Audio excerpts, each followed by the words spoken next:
So let's start the second problem under Z parameters. We are given with a circuit here which looks like this, and we are asked to find the Z parameter. Now, as I've done in the previous problem, there the circuit was very simple. So we had only two loops.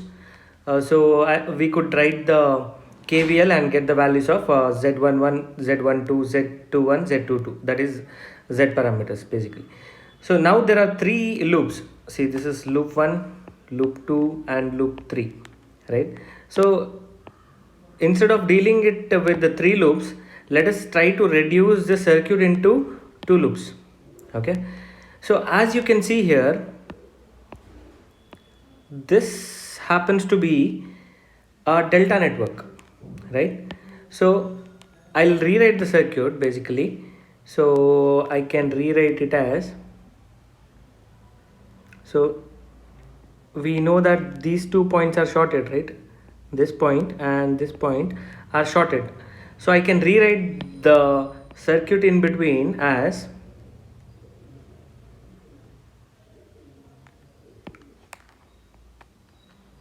sorry,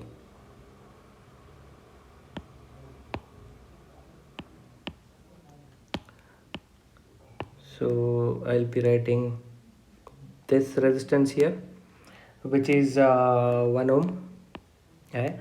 And the other two were 2 ohm resistances, so I can write it this way.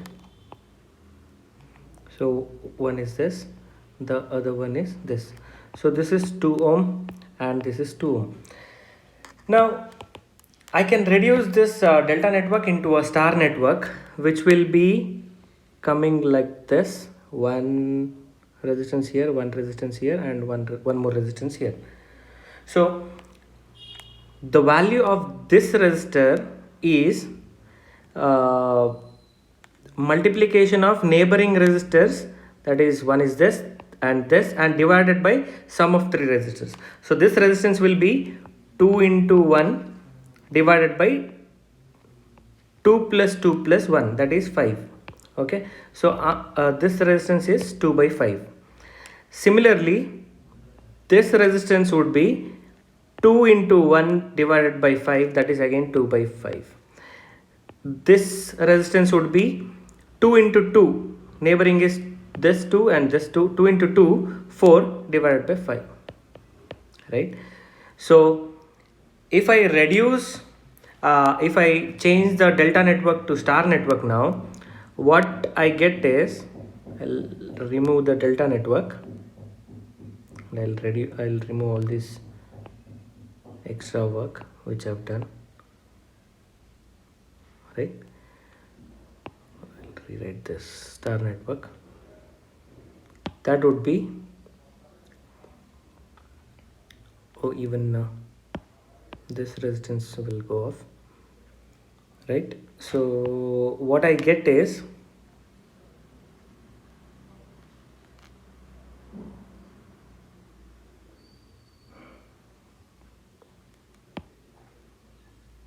a resistance here, a resistance here, and a resistance here, right? So that would be having values of, this is 2 by 5 ohms, this would be 2 by 5 ohms again, and this would be 4 by 5 ohms, right? So I'll erase this working out thing, right? So this is the resulting circuit that we get. So if I rewrite this again, I'll be getting the circuit as this, and one more this is 1 ohm, one more resistance is 2 by 5 ohm, 2 by 5, the one more resistance will come here, 2 by 5, and this common point, right, that will be, this common point will be at this junction, right? So and from there you get a resistance here, right? this is 4 by 5 ohms, and you get, as usual, you have this input voltage, input current, output current, and output voltage plus to minus, right? Now again, these two are in series, right? So I can add them. What is what is a equivalent resistance? It is 1 plus 2 by 5, which is nothing but 7 by 5. So I can rewrite this part of the circuit as 7 by 5. 7 by 5 ohms.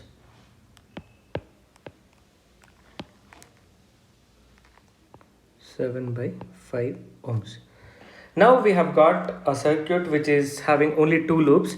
Now let's apply KVL and get the values of Z parameters. That is, I'll assume that the I1 is current flowing in the clockwise direction, and this one I2 in the anti-clockwise direction. So remember that we are not taking this branch current, instead we are taking the loop current. So if I1 is flowing in a clockwise direction, this has to be at higher potential, this has to be at lower potential, and this end has to be higher potential, this end has to be lower potential. And if you take a look at I2, this has to be at higher potential, this has to be at lower potential, this plus and minus. So these are the sign conventions what we have. Now just apply the KVL, applying KVL to loop 1. What do we get is, we are starting from here, so minus 2 plus V1 plus 2 minus 7 by 5 I1, and here at 4 by 5 it is plus to minus, it is minus 4 by 5 I2, and at the same time the I2 current is flowing in the, small correction, this is not I2, this is I1, because we are taking into consideration this current I1.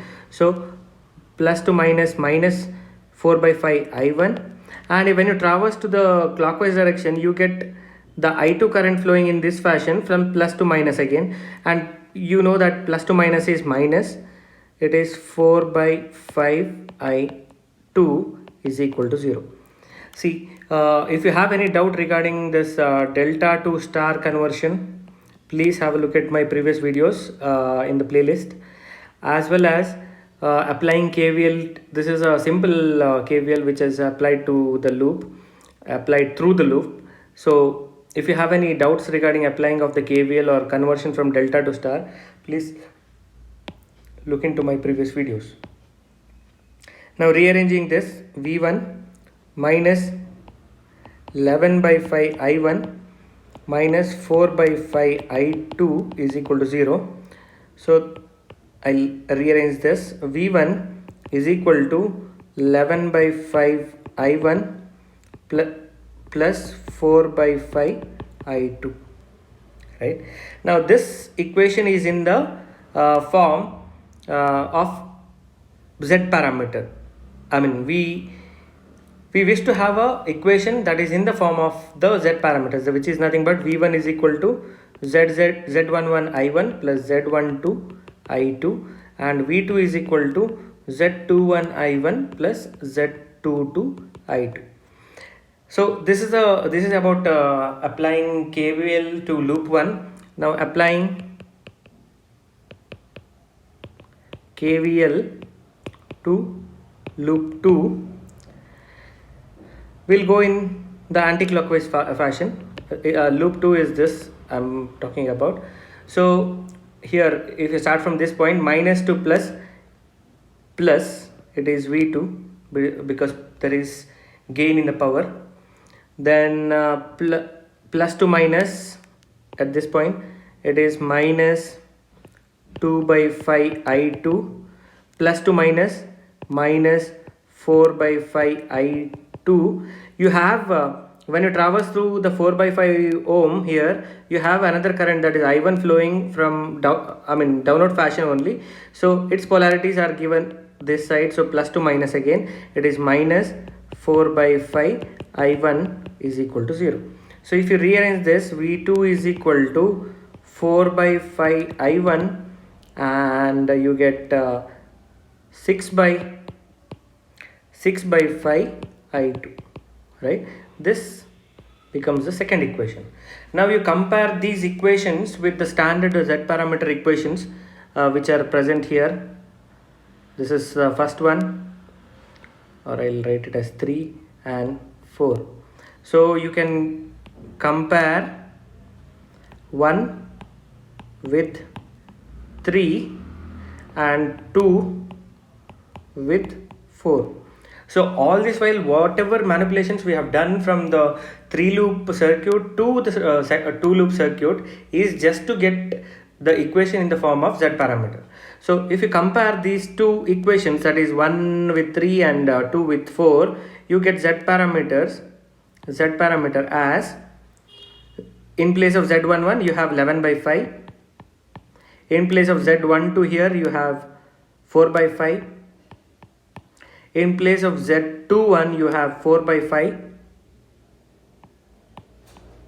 in place of Z22 you have 6 by 5, right? So this is the Z parameter matrix, that is I can represent it as Z11, Z12, Z21, Z22. These are the 4 Z parameter values which we get of the circuit which had 3 loops, which we reduced to 2 loops in order to simplify the circuit and get the equation very easily, Z parameter equation very easily through the 2 loop system.